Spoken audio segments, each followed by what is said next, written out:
Saúdo a igreja com a paz do Senhor. Meus amados, tomai vossos assentos.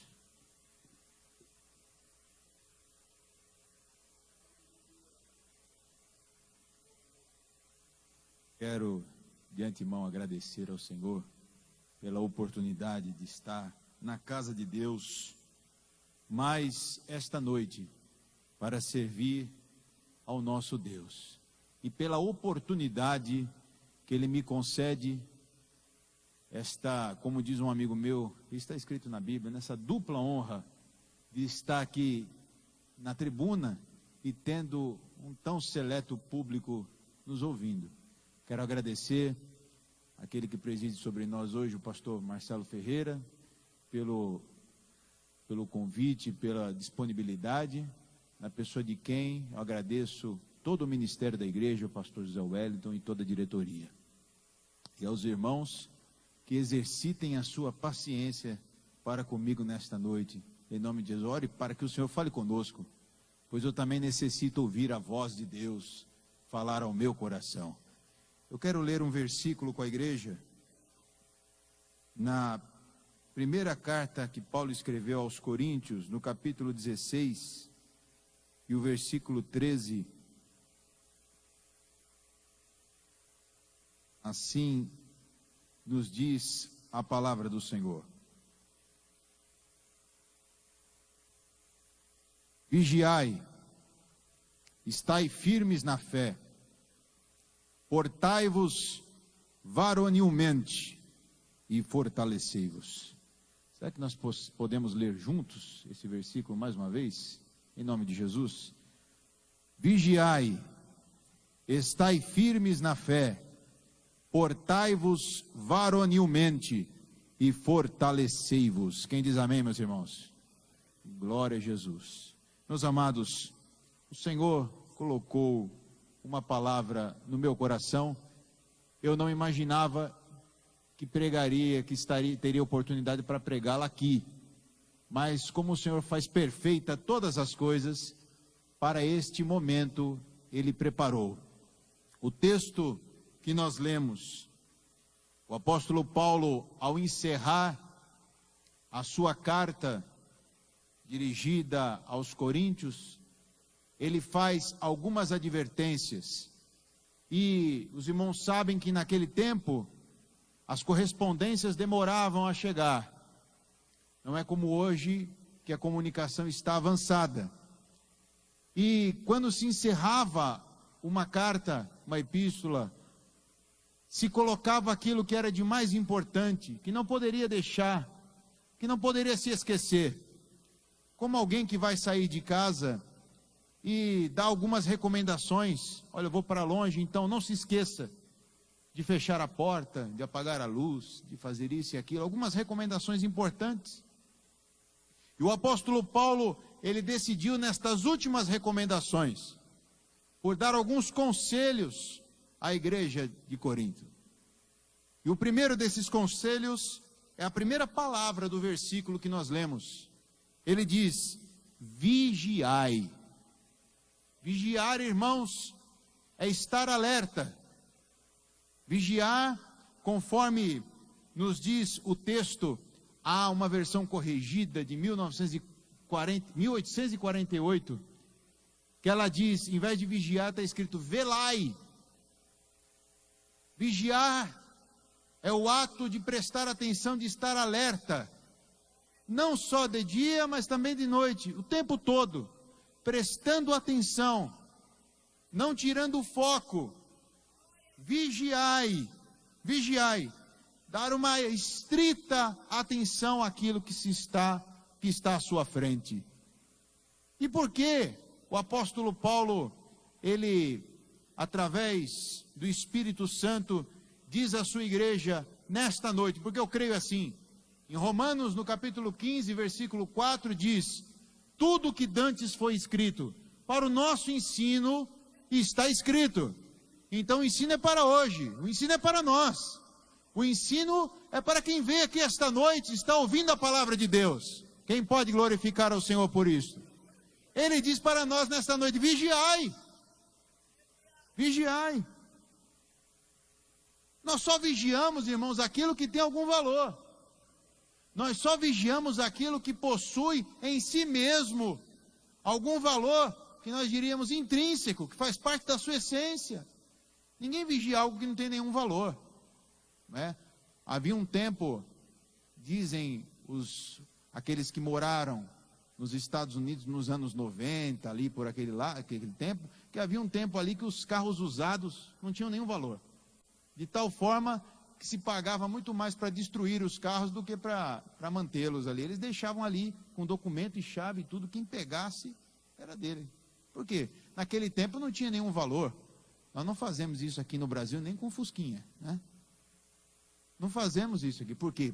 Aqui tem muito valor para aquele que possui algum bem, então nós vigiamos, nós estamos sempre alerta. Isso eu estou falando de um bem material, mas aqui o apóstolo Paulo ele está falando de algo espiritual, algo superlativo, algo superior. Ele diz: vigiai. E alguns imaginam que esta vigilância se diz respeito aos seus bens aqui na terra. São cuidadosos dos bens aqui na terra. Eles se preocupam demasiadamente com aquilo que temos aqui na terra. Um dos apêndices da lição da escola dominical desse trimestre, falávamos, não é? Do sermão da montanha, que em Lucas está escrito o sermão da montanha, ou então o sermão da planície. Quando Jesus, após a bem-aventurança, ele proferiu alguns ais. Esses ais estão, vale a pena a gente ler, porque estamos na casa de Deus, também para isso, né? Em Lucas 6, no capítulo 20, Jesus, ele diz assim: mas ai de vós, ricos, porque já tendes a vossa consolação. Ai de vós, os que estáis fartos, porque tereis fome. Ai de vós, os que agora rides, porque vos lamentareis e chorareis. Ai de vós, quando todos os homens falarem bem de vós, porque assim faziam seus pais aos falsos profetas. Olha que coisa terrível. Então quer dizer que Jesus condenou a riqueza? Quer dizer que Jesus condenou alguém estar feliz? Será que eu não posso estar satisfeito com aquilo que tenho e desfrutar o que tenho na minha vida? Não, não é isto que Jesus estava falando. Jesus estava ensinando o perigo daquele que coloca a sua confiança no que possui, daquele que coloca a sua confiança no vil metal, no dinheiro. Era disso que Jesus está falando, daquele que coloca a sua confiança e diz: eu não preciso mais de nada. Certa vez, o pastor José Wellington nos disse aqui, que foi para um determinado país, e verificou que na hora da oração, somente ele estava de joelho dobrado, e o restante da igreja ninguém orava, e somente o pastor e ele, mas ninguém orava. Então ele perguntou para o pastor daquela região, ele falou assim: isso é num outro país, né? Perguntou: por que isso acontece? E aquele pastor falou assim: ah, pastor, vocês lá no Brasil oram muito, porque precisam muito, são muito necessitados, tem muitas causas para pedir a Deus. Nós aqui já estamos, nosso país é desenvolvido, nós temos tudo, então nós não precisamos estar sempre clamando. Ai de nós, irmãos, ai de nós, se um sentimento como este, o sangue de Jesus tem poder, se um sentimento como este permear o nosso coração, aleluia. Só o Senhor sabe o quanto eu sou dependente do meu Senhor, só Ele sabe, eu não posso aquilatar o quanto eu sou dependente do meu Deus. Para acordar de manhã cedo, eu sou dependente dEle. Para viver nesta terra, de maneira que o adore, eu sou dependente dEle. Até a oração que faço, eu faço porque o Seu Espírito ilumina o meu coração, para que eu possa me dirigir até o trono da Sua graça, e de lá receber misericórdia.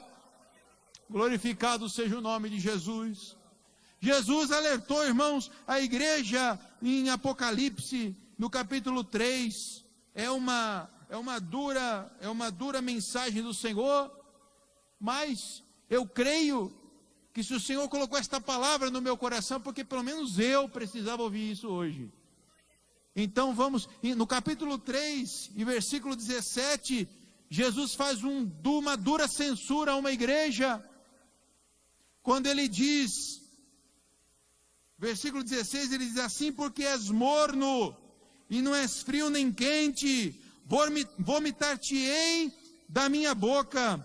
Como dizes, rico sou, e estou enriquecido, e de nada tenho falta, e não sabes que és um desgraçado, e miserável, e pobre, e cego, e nu. E alguém fala assim: agora pronto, porque depois de uma censura dessa de Jesus, o que nós vamos fazer? Se é o próprio Senhor Jesus que disse isso acerca da igreja de Laodiceia, e eu me acho na situação de morno nesta noite, o que eu faço então? Aí o Senhor, o mesmo Deus que corrige, é aquele que traz a consolação. O mesmo Senhor que abre a ferida, é aquele que fecha, não é isto? Então ele diz aqui, no versículo 18, eu aconselho-te, que de mim compres ouro provado no fogo, para que te enriqueças, e vestes brancas. Tua veste está suja? O Senhor tem vestes brancas para ti nesta noite, para que te vistas, e não apareça a vergonha da tua nudez, e que unjas os teus olhos com colírio, para que vejas. Aleluia! Muitas vezes, irmãos, a satisfação da vida, aquilo que o Senhor fez por nós, nos traz uma mornidão, uma tibieza tão grande, que nós não enxergamos o quanto somos dependentes de Deus, mas tem colírio do céu aqui nesta noite, para limpar as nossas vistas espirituais, para contemplarmos o quanto nós somos carentes de Deus, aleluia, o quanto a igreja do Belém é carente do Senhor, enquanto o coral é carente do Senhor, o quinteto aqui de metais, somos todos nós carentes da presença do Senhor. E ai de nós se o Senhor não estiver no nosso meio. Ele diz: eu repreendo a todos quanto amo, sê pois zeloso e arrepende-te. Eis que eu estou à porta e bato. Se alguém ouvir a minha voz e abrir a porta, entrarei em sua casa e com ele cearei, e ele comigo. E ao que vencer, lhe concederei que se assente comigo no meu trono, assim como eu venci e me assentei com meu Pai no seu trono. Quem tem ouvidos, ouça o que o Espírito diz às igrejas. A palavra do Senhor, para que nós vigiemos, estejamos sempre na dependência do Senhor. Mas o apóstolo Paulo, no texto que nós lemos, ele diz: vigiai, estai firmes na fé. Há um perigo de nós estarmos instáveis na nossa fé. Há um perigo de nós não mantermos a frequência da nossa fé. O apóstolo Paulo diz: olha, vigiai e estai firmes na fé. A sua caminhada seja uma caminhada progressiva rumo ao céu. Existe uma mentira de Satanás, que diz que quanto mais tempo de crente, mais a pessoa vai se esfriando, menos vai crendo nas coisas de Deus, não é? Isso é mentira do diabo. Irmãos, nós vivemos de fé em fé. Quanto mais eu aprendo sobre o Senhor, quanto mais eu vejo os atos poderosos de Deus, mais firmeza Ele me concede. Eu sou mais crente hoje do que fui ontem, e amanhã eu rogo ao Senhor que seja mais crente amanhã do que fui hoje, porque a nossa caminhada é ascendente. Em Provérbios diz: a vereda do justo é como a luz da aurora, que vai brilhando cada dia, cada vez mais, até ser dia perfeito. Assim como amanhece um dia, e começa escuro, e vai iluminando, daqui a pouco a luz se perfaz sobre todo o ambiente, de modo que todos reconhecem que o dia chegou. Brevemente, o Senhor virá para buscar a sua amada igreja, e vai encontrar um povo de vestes brancas, com colírio nos seus olhos, que dependa de Deus, Deus, que esteja na casa de Deus, para oferecer um culto a Deus, porque não vim receber nada, eu vim prestar ao Senhor o meu culto. Se Ele não me fizer nada, o que Ele já fez por mim é mais do que suficiente. Irmãos, quando nós observamos, pelo menos quando eu observo a minha vida, eu observo o histórico da minha vida. Eu conversava com o pastor Marcelo ontem, né? Nós observamos o histórico da nossa vida. Se alguém começasse a fazer um relatório, no mundo jurídico, numa sentença tem o relatório e o dispositivo, né? O relatório e a determinação. Então, se nós fizermos um relatório da nossa vida, de todos os pecados e falhas, de tudo aquilo que nós fizemos, a conclusão não seria outra, senão condenação. E aí, Paulo fala em Romanos 3:23, porque todos pecaram e destituídos estão da glória de Deus. Aí no versículo 24, sendo gratuitamente justificados pela graça de Deus, aleluia, está pago, aleluia, tudo que nós fizemos está pago. O Senhor nos perdoou, nos salvou, nos limpou, nos renovou. Estamos aqui para glorificar o seu nome. Como posso eu? Aleluia. Um dia eu sou muito crente, outro dia eu não quero vir mais à igreja. Um dia eu quero viver 200 anos, outro dia eu peço, Senhor, me leva, Senhor, me leva.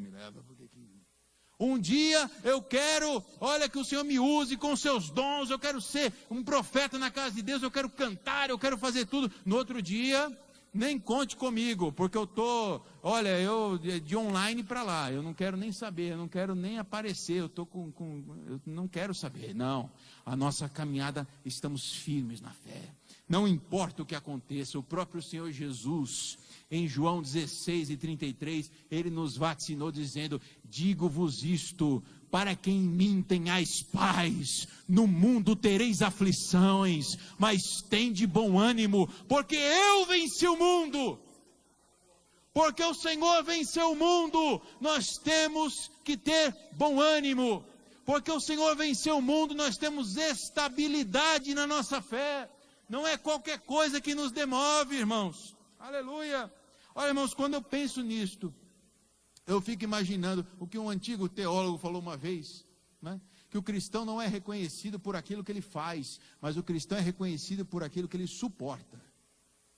Ele não é reconhecido pelo que ele faz, mas por aquilo que ele suporta. E nós vemos que na Bíblia alguns exemplos de pessoas que imaginavam que tinham uma fé muito robusta, uma fé muito consolidada, né? O apóstolo Pedro, certa vez ele disse para Jesus, quando Jesus perguntou, quem diz os homens ser o filho do homem, lá em Mateus 16, né? Quem diz os homens ser o filho do homem? Aí alguém diz que é um profeta, é Elias, é um outro personagem, algum outro personagem do passado. Aí Pedro levantando diz, tu és o Cristo, o Filho do Deus vivo. Jesus diz, não foi a carne nem o sangue que te revelou, mas o meu Pai que está no céu. Aí, eu acredito que o texto de Lucas, no capítulo 22:31, eu acho que o apóstolo Pedro estava pensando nisso, eu tenho para mim que ele estava pensando nisso, nessas palavras de Jesus, porque, irmãos, se a gente ouve um elogio do nosso pastor, né? Se a gente ouve o elogio do pai, se a gente ouve o elogio do pastor, do patrão, se a gente ouve o elogio de alguém, de alguma autoridade, a gente já corre um sério risco de achar mesmo que é alguma coisa. Imagina receber um elogio de Jesus. Pedro estava que estava. E em Lucas, no capítulo 22, versículo 31, está escrito assim, disse também o Senhor, Simão, eis que Satanás vos pediu para vos ir andar como trigo, mas eu roguei por ti, para que a tua fé não desfaleça, e tu quando te converteres, confirma teus irmãos. Aí Pedro diz, e ele disse, Senhor, estou pronto a ir contigo, até a prisão e até a morte. Mas Jesus lhe disse, digo-te Pedro, que não cantará hoje o galo, antes que 3 vezes negues que me conheces. O apóstolo Pedro achou que estava com toda a fé, ele achou que tinha alcançado já o padrão. Que perigo, irmãos, quando nós achamos que já chegamos no padrão, quando nós achamos que aqueles que estão ao nosso redor têm que se esforçar para chegar no meu padrão. Que perigo quando eu me acho alguma coisa diante do Senhor. Diante do Senhor nenhuma carne se glorie, diante do Senhor ninguém mostre habilidade. O pastor Marcelo nos falava que terça-feira, diante do Senhor não há quem possa criar palavras que o deixe fascinado com a sua oração, ou com a sua destreza. Ou os irmãos acham que Deus está olhando do céu, nossa, como prega bem aquele irmão, nossa, que coral, como o coral cantou bonito. Nada surpreende o nosso Deus, a soberania de Deus, tudo para Ele é hoje. O mais excelente dos louvores está com Ele nos céus. Se nós louvamos ao Senhor aqui na terra, é porque Ele permite que esta fraca pessoa, este pedaço de carne pecador, louve o seu nome, porque Ele é bom, e a sua bondade dura para sempre. Quantos podem comigo glorificar ao Senhor nesta noite? Estai firmes, estai firmes. O cristão, irmãos, não é daquele, o crente não é daquele que quando vem a tempestade, ele fala, eu vou me embora, eu vou me esconder, eu vou para debaixo da cama, eu vou para debaixo das cobertas. Não, quando vem a prova, que vem a tribulação, o crente em Jesus, que está firme na fé, ele fala, agora que eu vou ser crente, agora que eu jejuo. Quando o diabo lhe promove um laço, quando ele lhe faz uma armadilha, e por algum deslize o cristão cai, ele pede perdão ao Senhor, e fala, agora que eu vou ser crente, agora que eu vou consagrar. Isso nunca mais vai acontecer, aleluia. Nesta noite, existem pessoas aqui, aleluia, que vieram até esta casa de oração, e estão atribuladas, mas o Senhor te diz nesta noite, aquieta o teu coração, é Ele que te sustenta, é Ele que te esforça, é Ele que te põe de pé, é Ele que te faz estar firme na fé. Não importa quanto tempo passa, não importa. Deixa eu ver se ele está aqui. Está vendo aquele irmão que está de máscara, ele é irmão Onésimo? Eu conheço aquele irmão. Quando eu conheci aquele irmão, era mais ou menos, a terra estava sem forma e vazia. Faz muito tempo. Menos um pouco, né? E a vida inteira, os irmãos encontram o irmão Onésimo ali. Eu estou dando um testemunho aqui, porque não é para a glória dele, é a glória de Deus. Está ali no coral. Eu já vi, eu estou falando testemunho aqui porque aconteceu e não é para a glória dele. Eu já vi o irmão Onésimo recusar de ir para a festa de casamento, porque dizia assim, ó, hoje tem saído do coral, não dá para eu ir. Eu já vi isso acontecer, eu vi. Então, irmãos, por que eu estou dizendo isso para engrandecer o irmão? Não. Eu olhei para isso na época, eu falei assim, meu Deus, mas que não sai do coral? Mas só coloca preço quem dá o valor.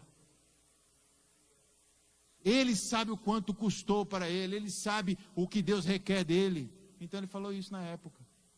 O crente, ele valoriza cada oportunidade que tem de estar na casa de Deus. Não importa se eu estou aqui pregando, ou se eu estou no meu lugar, ou se eu estou ali ouvindo a palavra de Deus. Não importa, só da oportunidade que Deus nos dá de estar na sua casa, já é um privilégio que ouro nem prata do mundo inteiro poderiam comprar. Tu pode ter vindo aqui, chegado aqui até com fome, você pode não ter dinheiro para pagar as suas contas, ou pode ser rico e abastado e não ter felicidade em casa, você pode estar atribulado, e tão atribulado que não tem sono, mas nessa noite o Senhor fortalece a sua fé, porque Paulo diz, estai firmes na fé, firme, não caio, aleluia. O apóstolo Paulo em 1 Timóteo, no capítulo 3, quando ele está fazendo uma recomendação a Timóteo, no capítulo 3, ele está falando, irmãos, sobre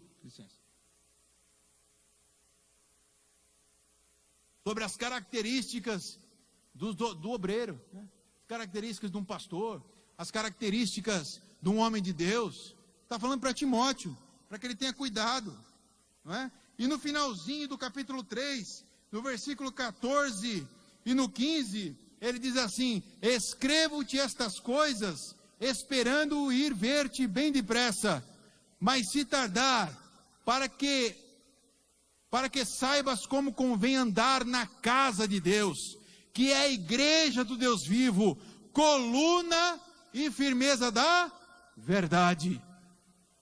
Eu quero ir ver-te bem depressa, mas se eu tardar, para que saibas como convém andar, em especial na casa de Deus, que é a igreja do Deus vivo, coluna e firmeza da verdade, é uma rocha firme, é sólida. A igreja de Jesus não se abala. Alguém diz, mas a pandemia vai acabar com a igreja. Ele que está acabado, a igreja está de pé.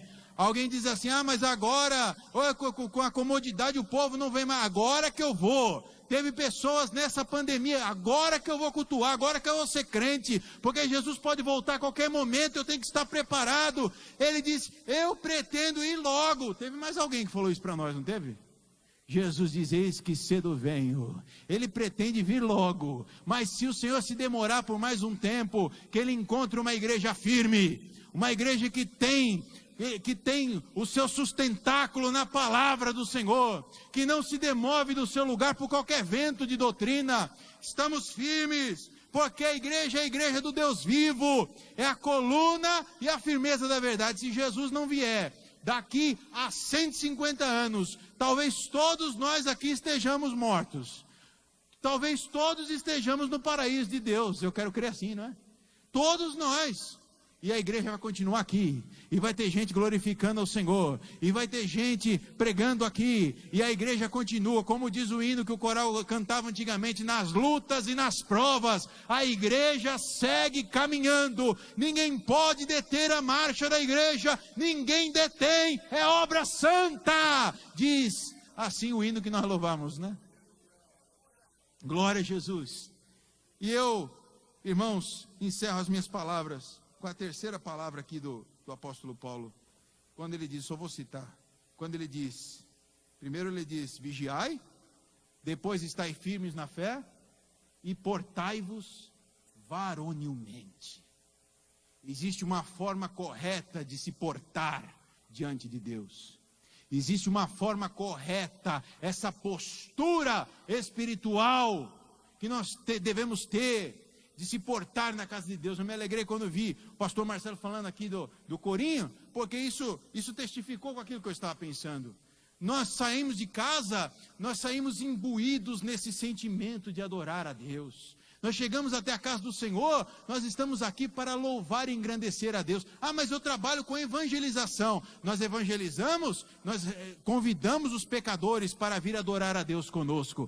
Mas eu trabalho no ensino. Você ensina? Nós ensinamos a igreja como devemos adorar a Deus conosco. Porque lá no céu, irmãos, lá no céu o único ministério que vai continuar no céu é o ministério da adoração. Aleluia! O Salmo 29, versículo 1. Ele diz, vós filhos dos poderosos, dai a ele glória e força. E no finalzinho do Salmo 29, no versículo 19, ele diz que no seu santo templo, cada um diz glória. Estamos aqui para glorificar o nome do Senhor Jesus. Se você nesta noite ainda não é crente, você fala, então esta palavra não é para mim, esta palavra é para nós. Se você ainda não é crente, não aceitou Jesus, entregue a sua vida a Jesus, para glorificar a Deus conosco. Se você já é crente e não percebe mais o Senhor contigo, em nome de Jesus, seja renovado pelo poder que há na palavra de Jesus, para que você sinta novamente a presença do Espírito Santo, aleluia. E se você está afastado, ou me ouve pela rede social, pela rádio, onde você estiver, até aí a presença do Senhor está. De repente você está se preparando para ingressar à noite numa jornada de pecados e quem sabe de prostituição ou de drogas, mas o salmista diz no Salmo 139, se eu fizer a minha cama no inferno, até ali os teus olhos me contemplam, o Senhor está te vendo. Que Deus abençoe a igreja em nome de Jesus, amém.